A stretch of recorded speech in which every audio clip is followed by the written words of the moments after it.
सदाशिवसमारम्भां शङ्कराचार्यमध्यमाम् अस्मदाचार्यपर्यन्तां वन्दे गुरुपरम्पराम्। वसुदेवसुतं देवं कंसचाणूरमर्दनं देवकी परमानन्दं कृष्णं वन्दे जगद्गुरुम्। आपण या 5व्या अध्यायाच्या शेवटच्या भागाकडे आता येत आहोत आणि आपण इथे बघितलं की भगवान श्रीकृष्ण इथे ज्ञानाची लक्षणं सांगतायत की ज्या साधकांनी किंवा ज्याने कर्मयोग आचरण करता करता त्याचं मन शुद्ध झालं, नंतर त्याने उपासना केली आणि नंतर त्यांनी ज्ञानयोगाची साधना केल्यानंतर त्याची जी मनस्थिती आहे किंवा त्याच्यामध्ये जे आलेलं ट्रान्सफॉर्मेशन आहे, त्याच्यामध्ये जो चेंज आलेला आहे, त्याबद्दल आपण गेल्या मागच्या काही श्लोकांमध्ये बघत होतो. त्यामुळे त्याच्यामध्ये जे एकत्व आलेलं आहे की आता तो कुठल्याही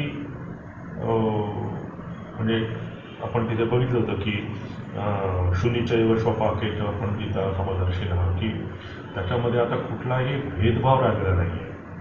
कारण त्यांनी त्याचा स्वतःचा तो लोअर आय जो आहे किंवा शरीर आणि मन असलेला मी असा आतापर्यंत त्याचा जो बोध होता अज्ञानामुळे, तो जाऊन आता तो आत्म्याशी एकरूप झाला असल्यामुळे त्याचा आता त्याच्यामध्ये समदर्शित्व आलेला आहे. तो आहे आपल्यासारखा साधारण माणसासारखाच आहे, चालतो, बोलतो, उठतो, बसतो, सगळंच करतो. पण आता त्याचा ॲटिट्यूड एकदम चेंज झालेला आहे. आता त्याचा स्वतःकडे बघण्याचा दृष्टिकोन बदललेला आहे आणि जगाकडे बघण्याचा पण त्याचा दृष्टिकोन बदललेला आहे. आपण जसं स्वतःकडे बघतो तसंच आपण दुसऱ्याकडे बघतो.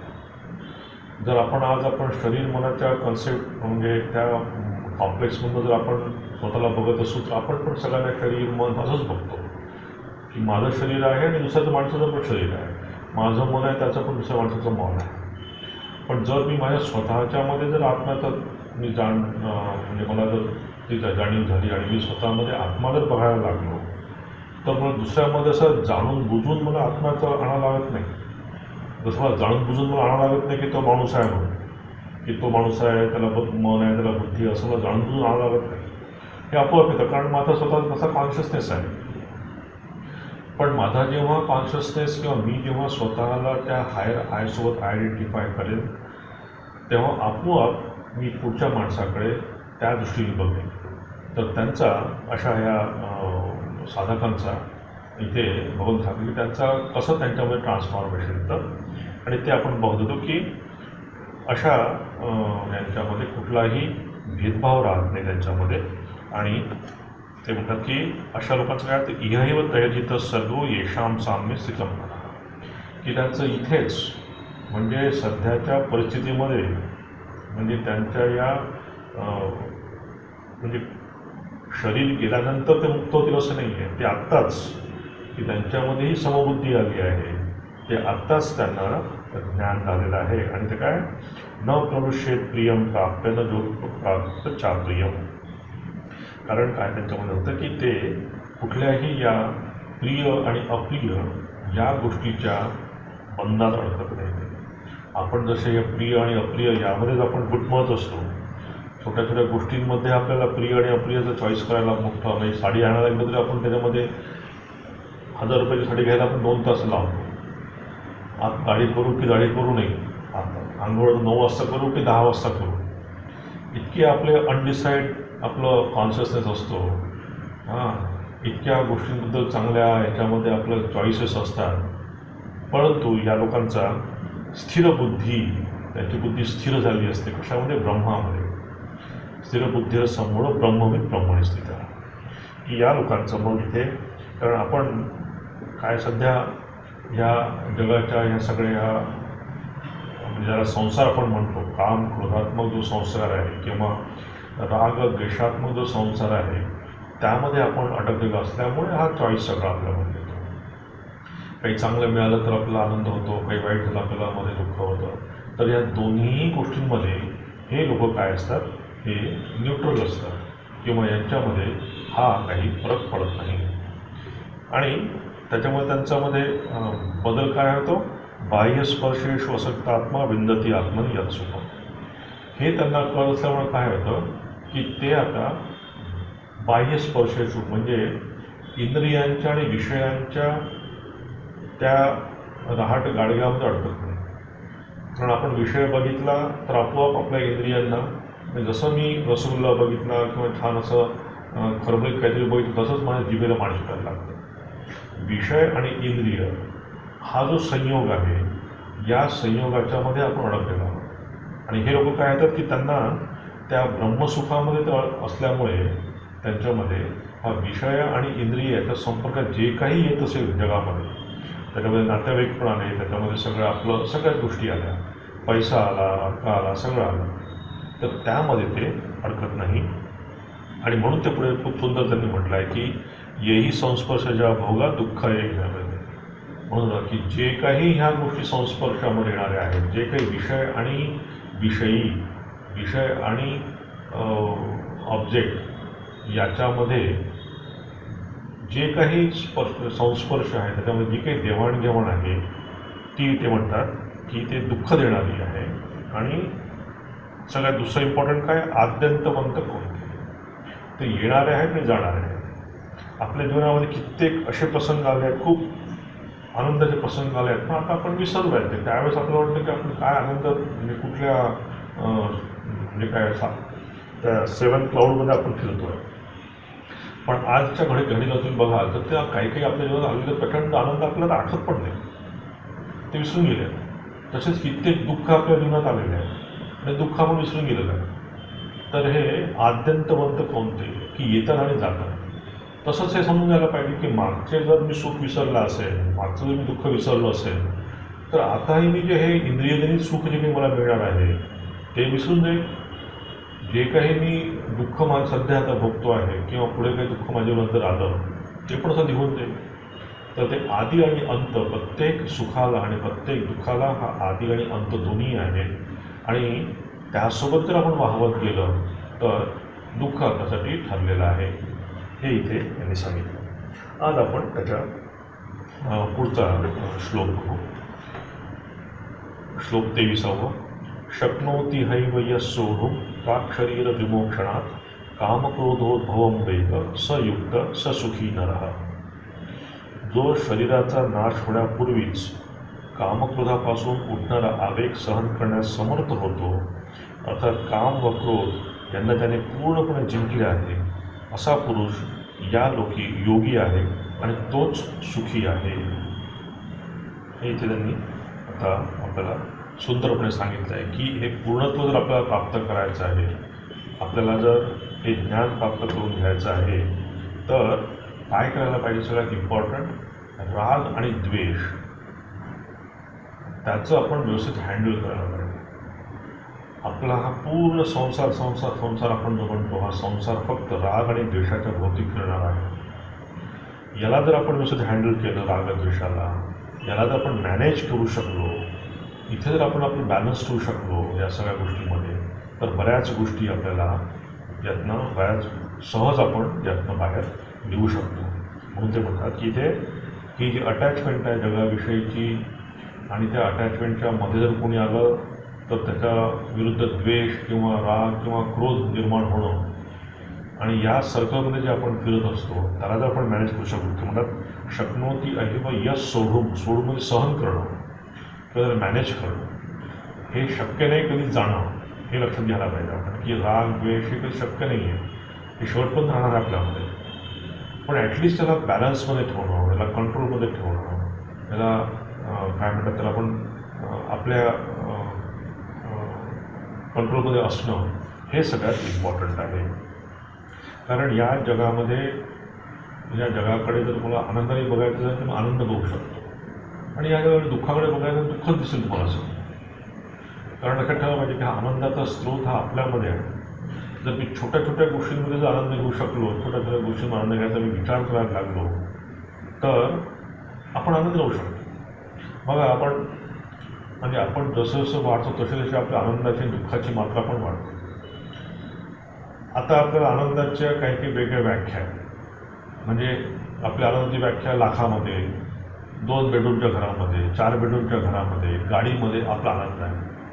पण तुमच्यापेक्षा किंवा त्याच्यापेक्षा आता गरीब माणूस घ्या, गरीब मुलं मुली बघा, त्यांना छोट्या छोट्या घरात थोडंसं काही झालं त्यांना आनंद मिळतो. ते एन्जॉय त्यांना घरात त्यांना थोडंसं एखादं काही मी बघितलं आमच्या इथे मुलं यायचे, कोणाला एखादा पेन जरी दिला तर त्यांना आनंद व्हायचा पेन दिल्याबरोबर.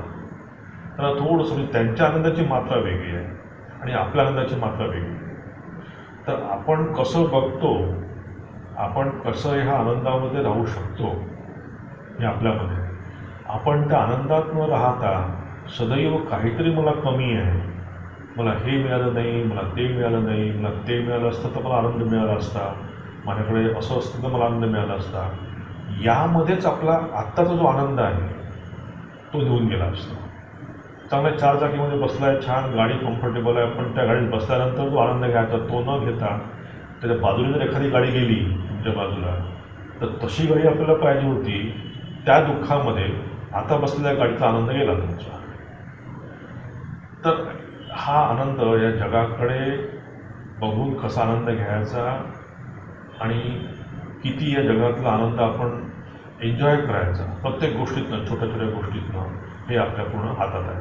म्हणून ते म्हणतात की हे जर आपण प्राक शरीर विमोक्षणात म्हणजे शरीर जाण्यापूर्वी, म्हणजे या जगातून मी निघून जाण्यापूर्वी जर मी हा राग आणि द्वेष मी जर ट्रान्सेंड करू शकलो, तो असणार आहे पण तो मला बांधणार नाही, हा जर विचार आपण करू शकलो तर ते म्हणतात की असा हा माणूस सुखी नर आहे. म्हणजे चष्मा बदलण्याचा फक्त वेळ आहे की चष्मा जर मी बदलला, आता ज्या चष्म्यात मी जगाकडे बघतोय तो जर बदलून दुसरा चष्मा घातला तर माझ्यासारखा सुखी या जीवनात कोणी मिळणार नाही. तर इथे होतं कसं की हे जग जे आहे किंवा संसार ज्याला म्हणतो, हा संसार म्हणा किंवा ईश्वराची सृष्टी ही काही आपल्या काय निरानंदाचे कारण नाही आहे. आपली जीवसृष्टी जी आपण तयार करतो की मी आणि माझं, ही जीवसृष्टी आपल्याला त्रास देते की मी असं आहे आणि मला असं व्हायचं आहे, मला असं करायचं आहे, मला हे प्राप्त करायचं आहे, मला ते प्राप्त करायचं आहे. ही जी आपली जीवसृष्टी आपण स्वतःची एक असं वर्ल्ड तयार केलेलं असतं आणि त्या जगामध्ये आपण राहायचा प्रयत्न करत असतो आणि त्या जगाप्रमाणे जर आपलं जीवन घडलं नाही, त्या जगाप्रमाणे जर आपल्याला काही गोष्टी मिळाल्या नाही तर आपल्याला दुःख होत राहतं. तसं बघितलं तुम्ही या ईश्वराच्या सृष्टीमध्ये बघा काहीच प्रॉब्लेम नाही आहे, ती त्याचं जसं सायकल चालू आहे भगवंताची या सृष्टीची त्या नियमाप्रमाणे चालू आहे. पण आपण मध्ये आलो, मी आणि माझं मध्ये आलं तर या पूर्ण या सृष्टीचा आनंद आपण काही घेऊ शकत नाही. म्हणून ते म्हणतात की हा जो काम आणि क्रोध आहे याचा जर तू इथे सहन करू शक्नोती यश सोडून, म्हणजे जर याला जर हँडल करू शकला व्यवस्थित तर काय होईल, ससुखी स नर, तोच सुखी आहे आणि तोच नर आहे, हे इथे सांगता येईल. 24वा श्लोक बघू. योंत सुखोंतराराम तथांतर ज्योतिरेव यः स योगी ब्रह्मनिर्वाण ब्रह्मभूतोधि गच्छति. ते म्हणतात की जो पुरुष निश्चयाने अंतरात्म्यातच सुखी आणि आत्म्यातच आराम घेणारा आहे, तसेच ज्याला आत्म्यातच ज्ञानप्रकाश मिळाला आहे असा सच्चिदानंद घन परब्रह्माशी ऐक्य पावलेला सांख्ययोगी शांत ब्रह्माला प्राप्त होतो. आता यापूर्वी सांगितलं होतं की कसं तुम्ही हा काम क्रोध मॅनेज करायला पाहिजे, कसं तुम्ही याला सहन करायला पाहिजे किंवा कसं याला तुम्ही तुमच्या आटोक्यात आणायला पाहिजे. म्हणजेच काय की आपलं हे इमोशनल माइंड जे आहे, आपलं जे इमोशनल पर्सनॅलिटी जी आहे आपली, ही मॅनेज करणं. ही जी फिजिकल पर्सनॅलिटी ती काही त्रास देत नाही. फिजिकल पर्सनॅलिटी काय म्हणेल, बाबा एक रसगुल्ला खायचा बाबा 2 पाहिजे, ठीक आहे 2 खाल्ले, त्यानंतर काय होईल, कधी काही एक्स्ट्रा जास्त खाल्लं की पोट बिघडेल, तेवढंच फक्त होईल आणि 2 दिवसांनी पुन्हा पोट ठीक होऊन जाईल. So physical personality is not the problem for us. The problem is our emotional personality, आणि ही जर आपण मॅनेज करू शकतो ते आपल्याला सुख देऊ शकतं. ते याच्या आधीच्या श्लोकात आपण बघितलं. आता जर आपण असं केलं तर त्या ज्ञानाचं फल काय आहे ते सांगता येतं की जर आपण हे सहन करू शकलो, रागद्वेषाला जर आपण आपल्या कंट्रोलमध्ये ठेवू शकलो तर काय होईल? अंतःसुख, की तो त्याच्या आत जे असलेलं सुख आहे जे आतापर्यंत दबून पडलेलं आहे, म्हणजे आपल्या आत असलेल्या सुखावर ते आपण म्हणजे आपणच बंद करून टाकलं आहे त्याला. आपल्या या जीवसृष्टीप्रमाणे आपल्याला आपल्या इच्छेप्रमाणे ज्या गोष्टी पाहिजे त्याच्या मागे लागून तर ते अंतसुख जे आहे म्हणजेच आत्म्याचं सुख ते आपल्याला मिळतं. आणि असा योगी ब्रह्मभूत होतो. ब्रह्मभूत होतो म्हणजे तो ब्रह्माला प्राप्त होतो. ब्रह्माला तो ब्रह्मनिर्वाण गच्छति. की असा योगी ज्यांनी या कामक्रोधाला कंट्रोलमध्ये आणलेला आहे, त्यांनी सहन केला या कामक्रोधाला, असा योगी मग काय तर ब्रह्मनिर्वाण गच्छति. असा माणूस, असा योगी जेव्हा तो आहे तेव्हा म्हणजे जोपर्यंत तो जगतो आहे तोपर्यंत पण तो आनंदात आहे, आणि जेव्हा त्याची विदेहमुक्ती होईल म्हणजे जेव्हा तो शरीर सोडून निघून जाईल तेव्हा पण तो मग त्या आनंदात राहणार आहे. पुढचा श्लोक 25वा. लभन्ते ब्रह्मनिर्वाण ऋषय क्षीण कल्मषाः छिन्नद्वैधा हितात्मानं सर्वभूत हिते रतः. आणि ज्याचे सर्व पाप नाश पावले तसेच ज्ञानाने ज्याच्या संशयाची निवृत्ती झाली आणि सर्व भूत प्राण्यांचे हित करण्यातच जे रत झाले आहेत व भगवंताच्या ध्यानात ज्याचे चित्त एकाग्र झाले आहे असे ब्रह्मवेद्य पुरुष शांत परब्रह्माला प्राप्त होतात. आता इथे पुन्हा तीच ती ज्ञानाचे त्याचं ट्रान्सफॉर्मेशन सांगतात आणि इथे त्या ज्ञानाची कशी हळूहळू इव्होल्युशन झाली आहे, कसा तो इव्हॉल्व झालेला आहे ते थोडंसं इथे सांगतात भगवंत. ते म्हणतात की सर्वभूत हिते रतः. की असा ज्ञानी काय होतो, तो सगळ्या भूतांमध्ये सगळ्या प्राणीमात्रांमध्ये तो एकत्व बघतो. सर्व भूत त्यांच्या चांगल्या करण्यासाठी म्हणजे त्याचं मन इतकं सेन्सिटिव्ह झालं असतं की तो बाहेरचं कुठलंही दुःख तो सहन करू शकत नाही. म्हणजे स्वामी विवेकानंद आपण बघतो की स्वामी विवेकानंद इकडे त्यांना त्यांच्या मनामध्ये सकाळी रात्रीचं खूप अस्वस्थ झाले आणि सकाळी उठून ते बघतायत काय झालं तर इजिप्तमध्ये तेव्हा मोठा भूकंप आलेला होता आणि ते 1000 लोक गेले होते. तर असं विदाऊट सेन्सिटिव्ह माइंड, जोपर्यंत आपलं सेन्सिटिव्ह माइंड होत नाही तोपर्यंत आपण लोकांच्या दुःखामध्ये सहभागी पण होऊ शकत नाही, त्याच्या सुखामध्ये पण सहभागी होऊ शकत नाही. आणि त्यामुळे होतं काय की आपल्यामध्ये होऊ शकत नाही आपल्यामध्ये असं, कारण आपल्यामध्ये द्वेषबुद्धी अजूनही असते. कोणाला थोडंसं जर काही मिळालं, थोडंसं काही एखादी पॉवर पोझिशन कोणाला मिळाली किंवा थोडंसं कोणाला जर काही चांगल्या गोष्टी मिळाल्या तर लगेच आपल्यामध्ये द्वेषदृष्टी येते. पण यांच्यामध्ये ती द्वेषदृष्टी पण निघून गेल्यामुळे हे सर्वभूत हिते रतः, सगळ्यांमध्ये हे त्याचा आनंद घेऊ शकतात किंवा त्यांना सुख देऊ शकतात. तसंच एक पुन्हा स्वामींची आपण घटना आपल्याला माहिती आहे की ते एखाद्या मोठ्या एका वेदांतावर काहीतरी चर्चा करत असतात आणि गिरीश घोष येऊन मध्येच त्यांना सांगतात की बघा तुम्हाला म्हणजे किती बाहेर काय दुष्काळ पडलेला आहे वगैरे, आणि स्वामीच्या डोळ्यातून अक्षरशः पाणी वाहतं. त्यासाठी म्हणून स्वामीजी मग पुन्हा कामाला लागतात. किंवा प्लेगच्या आपल्याला घटना माहीत आहे की स्वामी मठ विकायला पण निघाले होते. तर हे सर्वभूत हिते रतः हा प्रश्न इथे येतो की जेव्हा असा ज्ञानी, आता आपण स्वामींच्या काही घटना घेतल्या पण इतर साधू लोकांमध्ये पण किंवा इतर जे ज्ञानी आहेत त्यांच्यामध्ये पण आपण बघू शकतो की त्यांच्या मनामध्ये गरीब लोकांसाठी किंवा जे पीडित आहे, दुःखी आहे अशा लोकांसाठी त्यांच्या मनामध्ये कळवळा उत्पन्न होतो. म्हणून त्याचं सर्वभूत हिते रतः म्हणजे इथे काय म्हणतात त्याला मॉरल लाईफ किंवा काय आपलं इथिकल लाईफ हे कसं यांचं चांगलं होतं इथे ते सांगतात. म्हणजेच काय की त्यांच्यामधलं सेल्फिशनेस निघून जातो. आपल्यामध्ये सेल्फिशनेस आहे म्हणून आपण हे सगळे भाग बघतो, यांच्यामधला हा सेल्फिशनेस पूर्ण गळून जातो.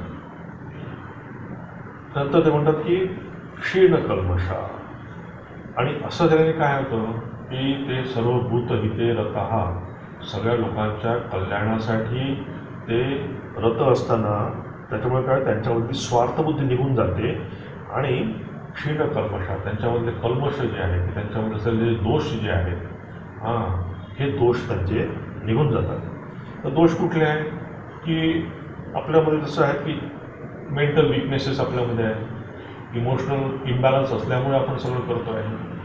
तर हे जे दोष आहे आपले हां की ह्या पूर्ण आपल्या सगळ्या पर्सनॅलिटीमध्ये बघा हे इमोशनल इम्बॅलन्सच आपल्याला खरा कारणीभूत आहे आपल्याला या सुखापासून वंचित होण्यासाठी. तर हे क्षीण कल्मषा तिथे म्हणतात आणि जेव्हा त्याची काही त्या योगाची किंवा त्या ध्यानाची जेव्हा तशी स्थिती होईल, चांगली स्थिती होईल, म्हणजे तो जेव्हा या शरीरातून निघून जाईल तेव्हा हे सगळे त्याचे सध्याच्या या जीवनातले पण ते त्याच्यामध्ये काही कल्मष असतील तर ते सगळे निघून जातात. हां, तर आता सर्वभूत ही तीर्थ झालं क्षीण कल्मषाचं. आता म्हणतात ते यतात्मनः की आता असा हा जो ज्ञानी आहे की ज्याला हे ज्ञान प्राप्त करून घ्यायचं आहे किंवा झालेलं आहे, तो नुसतं स्वस्थ बसत नाही. तो यतात्मान म्हणजे त्याचा अजून इंटरेस्ट या आध्यात्मिक जीवनाकडे अजून त्याचा इंटरेस्ट वाढतो. म्हणजेच काय होतं की आता तो स्वतःच्या प्रयत्नावर अजून जोर देऊन ही जीवनमुक्तीची जी काही जीवनमुक्तीचा जो काही आनंद आहे तो घ्यायचा प्रयत्न करतो. थोडक्यात म्हणजे वेदांत म्हणा किंवा उपनिषद म्हणा हे काय म्हणतं की ही जी मुक्ती जी आहे ही पूर्ण आपल्या हातात आहे. आपण बरेच वेळा ही मुक्ती आपण देवावर सोडून देतो की देवाची जशी इच्छा होईल तसं त्याप्रमाणे होईल. पण वेदांत काय म्हणतं की देवाने जर असं दिलं की तुम्हाला ब्रह्मज्ञान दिलं आणि मला दिलं नाही, म्हणजे मग पार्शलिटी झाली देवामध्ये. तर देव हा पार्शलिटी करत नाही. देवाची कृपा ही सदैव तुमच्या आमच्यावर सगळ्यांवर समान आहे. फक्त प्रश्न असतो की आपण रेडी आहोत का ती स्वीकार करण्यासाठी, आपण ती पात्रता बांधली आहे का, हे सगळ्यात महत्त्वाचं आहे. त्यानंतर सूर्यप्रकाश. आता आजकाल आपण हे सोलर एनर्जीचं सगळं निघालं आहे. आता सूर्यप्रकाश इतका आहे तर सूर्यप्रकाश जर तुम्हाला टॅप करायचा असेल तर काय करावं, तुम्हाला सोलर एनर्जीचं पॅनल लावायला पाहिजे. म्हणजे तुम्ही सूर्यप्रकाश तुम्ही पूर्ण त्याच्यात ती एनर्जी टॅप केली. सूर्यप्रकाश तुमच्या घरावर पण आहे, तुमच्या बाजूच्या घरावर पण आहे, तिथे पण सूर्यप्रकाश आहे आणि तुमच्या घरावर पण सूर्यप्रकाश आहे. पण तुम्ही जसं ते सोलर एनर्जीचं तिथे हे लावलं लगेच ती एनर्जी तुमच्यामध्ये टॅप होईल. तसंच देवाच्या कृपेचं आहे की देवाची कृपा ही प्रत्येकावर समान आहे. देवाच्या कृपेमध्ये कमी जास्त तारतम्य नाही. श्रीरामकृष्ण असं म्हणतात की कृपा वाहते तुम्ही शीड उभारा. जर आपण तसं जर शीड उभारलं तर आपोआप काय म्हणतात ती देवाची कृपा आपल्याला होऊ शकते. पण शीड उभारणं हे महत्त्वाचं आहे. म्हणून कारण आता बघा ना की आपण आपलं शिक्षण, नोकरी, पैसा, घर हे मिळण्यासाठी आपला सगळा पुरुषार्थ आपण करतो. त्याच्यासाठी पूर्ण जीवन आपण खर्ची करतो. पण हे जे परमार्थाच्याकडे जायचं जो आहे तिथे मात्र आपण दैवावर सोडलं दुसरं की नाही, हे सगळं दैवाप्रमाणे होईल तसं होईल. पण हा यती जो आहे, हा जो ज्ञानी आहे, हा तसं न करता तो यतात्मान की तो प्रयत्नशील आहे की हा जो मला जीवनमुक्तीचा आनंद मिळतो आहे, हा जीवनमुक्तीचा आनंद मला कंटिन्युअस मिळो त्यासाठी म्हणून तो सदैव रत आहे, यतात्माला किंवा त्यासाठी तो सदैव प्रयत्नशील आहे असं ते म्हणतात. आणि असा याला काय म्हणतात ऋषय की या सगळ्या स्टेजेसमधून तो गेला की त्याला आपण ऋषी म्हणायला पाहिजे की तो झाला ऋषी. लभंते ब्रह्मनिर्वाणम ऋषय क्षीण कल्मषा की असं तो करत करत करत त्याचा जेव्हा सगळे कल्मष क्षीण होतात तशा ज्ञानी माणसाला आपण ऋषय म्हणायचं. आणि नंतर म्हणतात छिन्नद्वैधा यतात्मा. आता छिन्नद्वैधा म्हणजे काय आहे की त्यांचं जे नॉलेज आहे, त्यांची ही जीवनमुक्तीचा जो आनंद आहे हा कम्प्लिटली संशयरहित असावा. त्याच्यामध्ये कुठलाही डाऊट असू नये.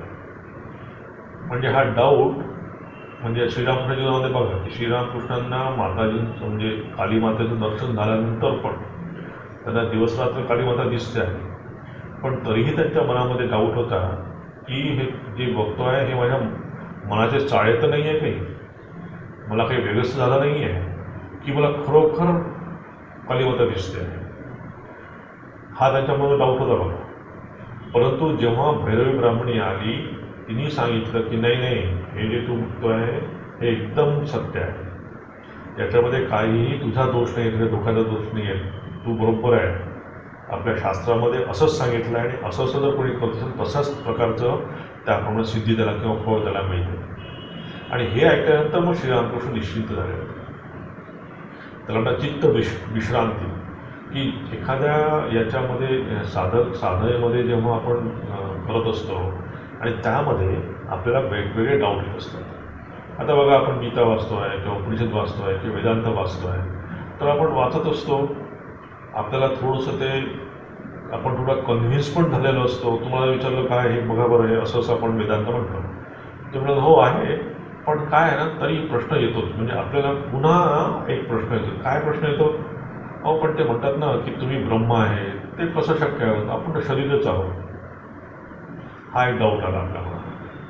ते वेदांत म्हणतं काय, तुम्हीच भगवान आहे, अजून कुठल्या तुम्हाला देवाला तुम्ही त्याच्याकडे जाणार आहे, हा पुन्हा आपल्या मनामध्ये जाऊन पुन्हा आपण म्हणतो की नाही, ते म्हणतात की आत्मा हा अमर आहे, पण आपण तर बघतो आपण सगळे मरणशील आहोत सगळे. तर वेदांत वाचत असताना, उपनिषद वाचत असताना पण हे डाऊट्स आपल्या मनामध्ये येतात. तर इंटेलेक्च्युअली आपण थोडंफार कन्व्हिन्स होतो, इंटेलेक्च्युअल आपलं थोडं पटतं पण सगळं, परंतु तरीही मनामध्ये डाऊट येत असतात. तर हे डाऊट कसे जातात? मनाने, की तुम्ही श्रवण केलं म्हणजे तुम्ही शास्त्र वाचलं, तुम्ही हे शास्त्र वाचलं, उपनिषद वाचलं, गीता वाचलं, ब्रह्मसूत्र वाचलं, बरंच कुठलं वाचलं, श्रवण केलं, गुरुकडनं पण तुम्ही बरंचसं काही ऐकलं, परंतु गुरुनी सांगितल्यानंतर त्यावर मनन होणं फार महत्त्वाचं आहे. मनन होणं म्हणजे हे प्रश्न स्वतःला विचारणं, की शास्त्र म्हणते की मी अहम ब्रह्मास्मी, मी ब्रह्म आहे, हे खरोखर मला पटतं का? शास्त्र म्हणतं की मी अमर आहे, हे खरोखर मला पटतं का? हे खरं आहे का? किंवा मी मरणधर्मी म्हणजे मरण धर्म नसून मी अमर असा आत्मा आहे, हे खरोखर सत्य आहे का आपल्यासाठी? तर हे जे डाऊट्स आहेत हे मननाने दूर होतात. वाचून आपल्याला बरं वाटतं, थोडा बहुत छान वाटतं की आपल्याला नाही बरोबर असंच आहे, इंटेलेक्च्युअली आपण कन्व्हिन्स होतो, पण थोडं दुखायला लागलं तर लक्षात येतं की आपलं पुन्हा ते आपण कसलं ते मरण म्हणजे आत्मा वगैरे काही माहीत नाही, मला आत्ता ते मला पॅरासिटामॉल द्या, मला खायची आहे, डोकं दुखतं आहे माझं. तर हे जाण्यासाठी ही जी काय म्हणजे आपल्यामध्ये संशय असतो ह्या सगळ्या गोष्टींचा, हा संशय जाण्यासाठी म्हणून मनन हे सदैव सांगितलं आहे की ही एक स्टेज आहे, श्रवणाची एक स्टेज आहे, नंतर मननाची स्टेज आहे. म्हणून हा साधक काय असतो की हा या काय म्हणतात त्याला ह्या डाऊटपासनं किंवा संशयापासनं दूर होतो.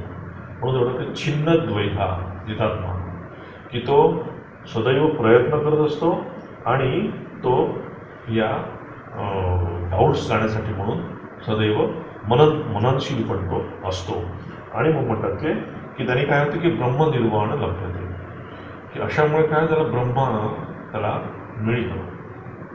आता इथे लक्षात ठेवायला पाहिजे की ब्रह्म मिळतं म्हणजे काय होतं, की ब्रह्म काय अशी काही गोष्ट आहे की ती गेलो आणि मी तिथे आणि त्याला आणलं असं नाही आहे. ब्रह्म मिळतो म्हणजे काय, तुम्ही तुमचा आजचा मी आणि आत्मा यातलं अंतर कमी होतं. अंतर कमी होतं म्हणजे काय, तुम्ही समजता की मी चुकीने हे काही समजत होतो, म्हणजे आहे ब्रह्मच मी चुकीने माझ्या शरीरमधला मी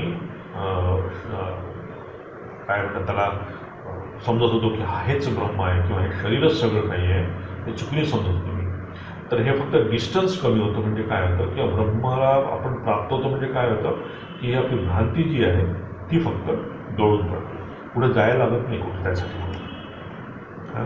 तर इथे आता 26व्या श्लोकात पुढचा आपण बोलतो, कामक्रोध वियुक्तानां यतीनां यतचेतसां अभितो ब्रह्मनिर्वाण वर्तते विदितात्मना. आणि कामक्रोधापासून प्रेत चित्ताला जिंकलेले, परब्रह्म परमात्म्याचा साक्षात्कार करून घेतलेले अशा ज्ञानी पुरुषांना सर्व बाजूंनी शांत परब्रह्म परमात्माच प्राप्त होतो. पुन्हा ते तिथे आलं आहे की कामक्रोध वियुक्ताना, की ही काम क्रोध इच्छा ही जी आपली म्हणजे ज्यामुळे आपण या संसारात अडकलेलो आहोत आणि हा कामक्रोध इतका आपल्यावर आहे की आपण देवावर पण रागवतो बरेच वेळा. देवावर आपण म्हणतो की देवा तुम्ही आम्हाला असं केलं नाही, देवा तुम्ही असं केलं नाही, देवा तुम्ही मला हे दिलं नाही, देवा तुम्ही मला ते दिलं नाही. तर यापासनं जो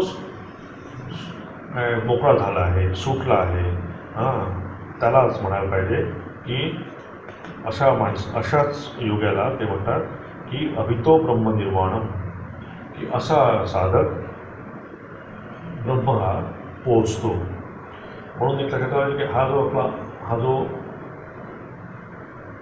ज्ञानी आनंद घेतो आहे, हा आनंद माझ्याजवळ काय आहे यावर डिपेंड नाही आहे, मी कोण आहे यावर डिपेंड आहे. माझ्याजवळ काय घर आहे, दार आहे, गाडी आहे, घर, त्यावर माझा आनंद अवलंबून नसतो. पण मी आत्मा आहे, मी मरणधर्म नाही, मी हा आत्मा या शरीरात राहतो, हा जो बोध आहे, हा जो ॲटिट्यूड आहे, हा खरा तुम्हाला हॅपीनेस देतो. बाकी सगळे हॅपीनेस आपण याच्या आधी बघितलं, येणारे आणि जाणारे आहे, आगमा पायीना, की ते येतात आणि जातात. फक्त हा आनंद इथे राहतो. म्हणून ते म्हणतात इथे की अभितो ब्रह्मनिर्वाणम. अभितो म्हणजे की तो या शरीरात आहे, दोन्ही बाजूने. अभितो म्हणजे की या शरीरात आहे तोपर्यंत पण तो आनंदित आहे, आणि जेव्हा तो हे शरीर सोडून जाईल किंवा त्याचं शरीर सुटेल तेव्हा पण तो काय त्या ब्रह्मानंदामध्ये अजून मिक्स होईल. तर इथे ह्या 26व्या श्लोकापर्यंत आता आपण या ज्ञानाची काही लक्षणं इथे बघितली, की ज्ञानाची लक्षणं म्हणण्यापेक्षा ज्ञानाच्यामध्ये कसं ट्रान्सफॉर्मेशन होतं किंवा ज्ञानी कसा चेंज होतो त्या आपण त्या गोष्टी आता सब्जेक्टवर आपण आता बघितलं. आता खरं बघितलं तर 26 या श्लोकामध्ये पर्यंत हा 5वा अध्याय संपला आहे. पण पुढचे 2-3 जे श्लोक भगवंतांनी इथे आणलेले आहेत ते इथे आणलेले आहे की इथे थोडं त्यांनी आता पुढच्या म्हणजे 6व्या अध्यायाचं इथे ते इंट्रोडक्शन देत आहे. पुढचा अध्याय ध्यानयोगाचा आहे, की इथे आता ते थोडंसं मेडिटेशनच्या बद्दल आता इथे बोलत आहे. म्हणजे याच्याबद्दल आपण सविस्तर पुढच्या अध्यायामध्ये बघूच. इथे फक्त भगवंताने जो स्पर्श केला आहे त्यालाच घेऊन आपण इथे जाऊ. म्हणतात स्पर्शान कृत्वा बहिर्बाह्या चक्षुश्चैवांतरेयो प्राणापानो समो कृत्वा नासाभ्यंतर चारिणो. आणि हे अर्जुना, बाहेरच्या विषयांना त्यांचे चिंतन न करता बाहेरच सोडून व नेत्रांची दृष्टी दोन्ही भुवयांच्या मध्यभागी स्थिर करून नाकातून वाहणाऱ्या प्राण व अपान वायूंना सम करून पुढचं पुढे सांगतील ते की इथे आता आपण बघायला पाहिजे की हे मेडिटेशन किंवा ध्यान जे आहे ते फार महत्त्वाचं आहे. म्हणजे आपण बघितलं की श्रवण तर मी केलं, पण ते मनन करणं पण मला महत्त्वाचं आहे. आणि बऱ्याच वेळा कॉन्शियस माइंडवर आपली गीता असते, काम करत असते, पण सबकॉन्शियस माइंडमध्ये पूर्ण संसार आपला भरलेला असतो. अजून आपलं सबकॉन्शियस माइंड जे आहे ते अजून पण क्लीन झालेलं नाही.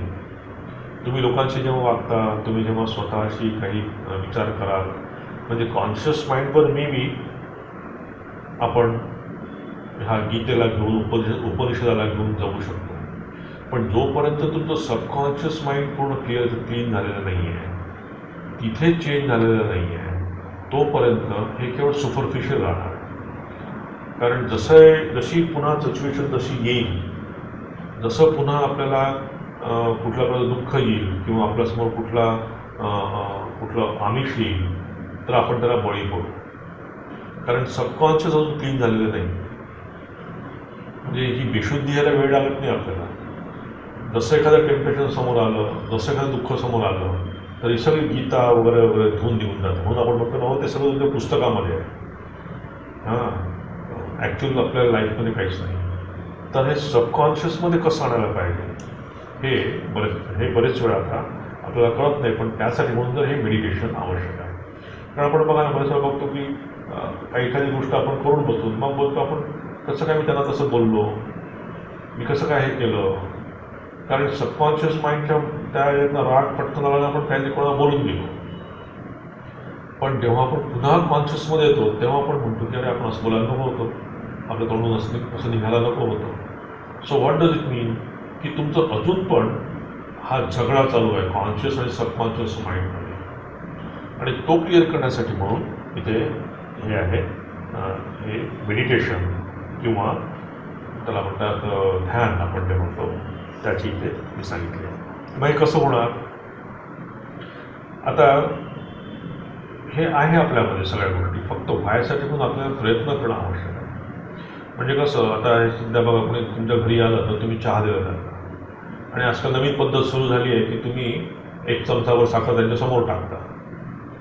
आता बरेच वेळा कसं असतं ना की आपण साखर चहात टाकतो आणि आपण चहा थोडासा 2 वेळा ढवळून त्याला चहाला पिल्याला सुरुवात करतो. जेव्हा सुरुवात करतो तेव्हा असं वाटतं की नाही चहा साखरच नाही आहे, पण जेव्हा तुम्ही हळूहळू शेवटी चहा संपवता तेव्हा लक्षात येईल की साखर खाली होती. तर ही आपल्याला साखर जी ढवळायला पाहिजे, म्हणजे पूर्ण कॉन्शियसनेसमध्ये, म्हणजे पूर्ण वरच्या स्तरावर पण आपल्याला गोड चहा मिळायला पाहिजे, मधून पण आपल्याला गोड चहा मिळायला पाहिजे, आणि खालून पण आपल्याला गोड चहा मिळायला पाहिजे. म्हणजे काय करायला पाहिजे, आपल्याला ती साखर चांगलीशी घुसळायला पाहिजे पूर्ण. जेव्हा झाली साखर घुसळू तेव्हा आपल्याला तिन्ही अवस्थेमध्ये आपल्याला गोड लागेल चहा. तसंच आपण जोपर्यंत मेडिटेशन आपण याच्यात स्थिर होत नाही तोपर्यंत आपल्याला कॉन्शियस, सबकॉन्शियस आणि अनकॉन्शियस हे तिन्ही लेवलचं जे माइंड आहे, तिन्ही लेवलचं मन आहे, ते आपल्याला अजून पूर्ण पुढे जाऊ देणार नाही. म्हणून हे इथे सांगतात. आता या 2-3 श्लोकांमध्ये भगवंत सांगतात की काही स्टेप्स या ध्यानाच्या, ती प्रोसेस कशी आहे आणि त्याचे रिझल्ट्स काय असावे त्याबद्दल ते सांगतात. इथे म्हणतात की बाहेरच्या विषयांना बाहेर सोडून प्राणापानो समोकृत्वा, की रिलॅक्स राहून स्पर्शान कृत्वा बहिर्बाह्यान, की बाहेरच्या विषयांचे चिंतन न करता. आपण याला जास्त डिटेल आता सध्या म्हणजे बघणार नाही, कारण पुढच्या याच्यावर त्याला पूर्ण डिटेल भाऊ त्यांनी सांगितलेलं आहे. तर इथे म्हणतात की स्थिर बसून नासा अभ्यंतर चारणं, व्यवस्थित छान स्थिर बसून बाहेरच्या विषयांचं चिंतन न करता नेत्राची दृष्टी भ्रूवेळमध्ये आणून ते म्हणतात की श्वासोश्वास घ्या, म्हणजे प्राण आणि अपान रिधमिक बॅलन्स होऊ द्या. म्हणून बघा वेगवेगळ्या जेव्हा पूजा करतो आपण, काही चांगल्या गोष्टी करतो तेव्हाच आपल्याला म्हणतात की प्राणायाम करा. त्याचं कारण हे आहे की आपला हा प्राण जो आहे त्याला स्थिर करणं आहे. म्हणून जप करण्याच्या आधी किंवा कुठलंही चांगलं काम करण्याच्या आधी थोडं प्राणायाम करून आपण काम करावं. म्हणून बघा जेव्हा तुमच्यामध्ये खूप काम, क्रोध, लोभ असा वाढलेला असतो तेव्हा बघा तुमचं श्वासोश्वास पण वाढलेला असतो. तिथे पण जर प्राणाचं इम्बॅलन्स झालेलं असतं. बघा ना, कोणी रागावलेला असताना बघा ना कसा तो कोण त्याचं पर्सनॅलिटी चेंज होते सगळं. तरी प्राणाचं नियमन हे फार आवश्यक आहे. म्हणून इथे बघा म्हणतात की बाहेरचा सगळा विचार सोडून देऊन सुखासनात बसून नाकातून किंवा काय प्राणायाम करून दृष्टी समोर भूभायामध्ये ठेवून, मध्यभागी ठेवून ते म्हणतात की असं तुम्ही ध्यान करायला पाहिजे.